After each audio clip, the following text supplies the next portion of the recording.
Something weird is happening in Japan. Japan has been seemingly stuck in the year 2000, maintaining the status quo since the 1970s. During the economic boom, Japan was notably ahead of its time, showcasing technological prowess by producing cutting-edge gadgets, establishing world-class infrastructure, and quickly adopting computers. This forward momentum allowed them to be among the most productive nations globally. However, the situation has changed and Japan now finds itself 23 years behind, evident in various crucial industries. Once a high-tech pioneer, Japan now struggles to embrace new technologies, trailing behind competitors in the USA. The combined value of Microsoft and Apple alone surpasses the total market capitalization of all publicly traded companies in Japan, including its once dominant tech firms, aside from Sony, which no longer wields the global influence it once did. Japan's decline in technological dominance extends beyond losing ground in the mobile phone market. The country, which once held a significant share of global mobile phone production, now sees this lucrative market dominated by the US, South Korean, and Chinese companies. The repercussions of this technological decline go beyond missed opportunities in mobile phone sales. Technology plays a crucial role in enhancing workforce productivity. A single worker utilizing advanced equipment can achieve the same output as numerous laborers using traditional tools. This concept applies to various industries, and increased individual productivity contributes to overall economic growth as measured by GDP. There are three primary ways to improve GDP. The first involves extending working hours, and the second is increasing the size of the workforce. The labor force participation rate, which accounts for the percentage of the working age population actively employed or seeking work, plays a crucial role in this aspect. However, in countries like the USA and Japan, the labor force participation rate is only around 63%, indicating that almost 40% of working-age individuals are not part of the workforce for various reasons. Encouraging more people to work for longer hours or increasing the workforce can boost economic output, up to a point. Yet there's a limit, as there may not be enough jobs to maintain the expected value per hour. Doubling the labor force and working hours may theoretically quadruple economic output, but in reality, it could lead to overworked individuals producing marginal improvements in total output, potentially with significant social costs. Presently, Japan's labor force participation rate has dipped slightly from its historical peak, a decrease of around 5%. This decline is noteworthy considering that in the past, jobs in the country were more straightforward, making it easier to secure employment without specialized education. In contrast, the USA has experienced a more pronounced drop in its participation rate over just the last decade. Japan has gained a reputation for overworking its people, fostering a culture of long working hours that may impress bosses but raises concerns among macroeconomists. Requesting more work from individuals who already work longer hours than most countries globally makes it challenging to achieve economic growth through increased labor. Another avenue for stimulating economic growth is by increasing the overall population. A larger population implies more workers, and the proportionate labor participation can be maintained, even if some people choose to stay home for family reasons. The strategies for population growth involve either having more children or welcoming immigrants. Unfortunately, Japan faces challenges in both aspects. Due in part to the pervasive culture of overwork, Japan has one of the lowest birth rates globally.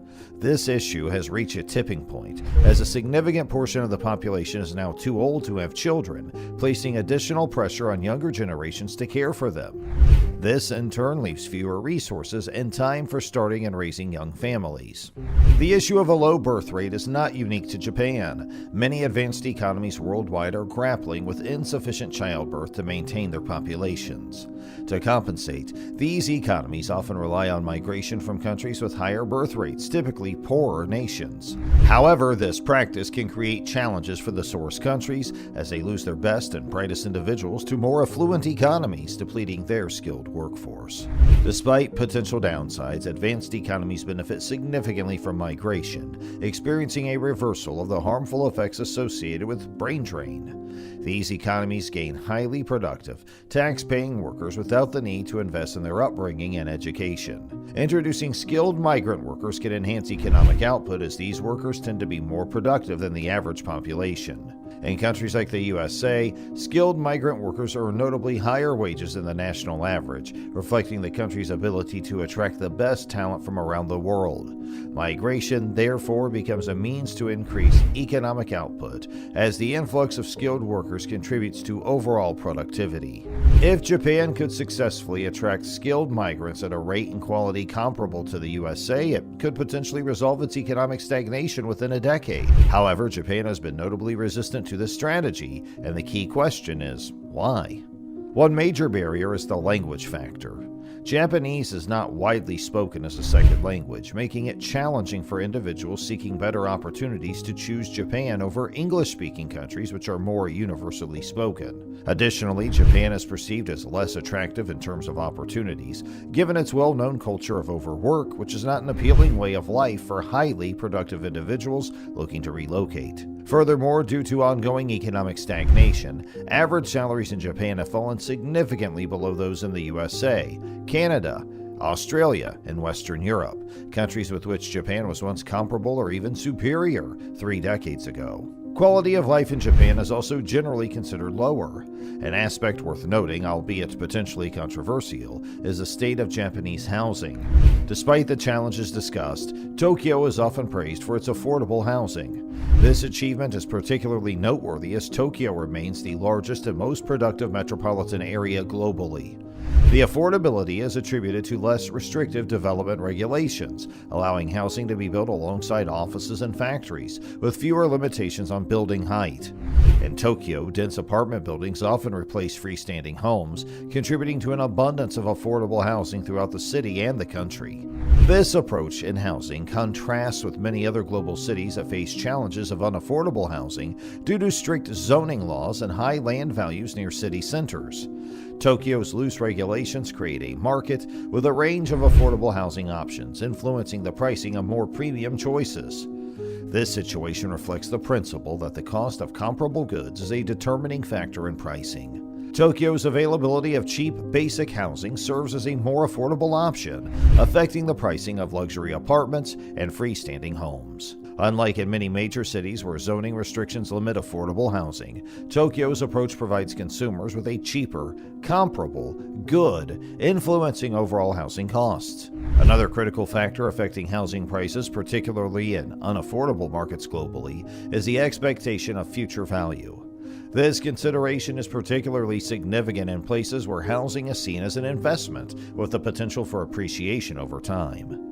Japan's housing market has changed a lot over time. In the past, Tokyo and the rest of Japan were known for having really expensive real estate, especially during the Japanese real estate bubble.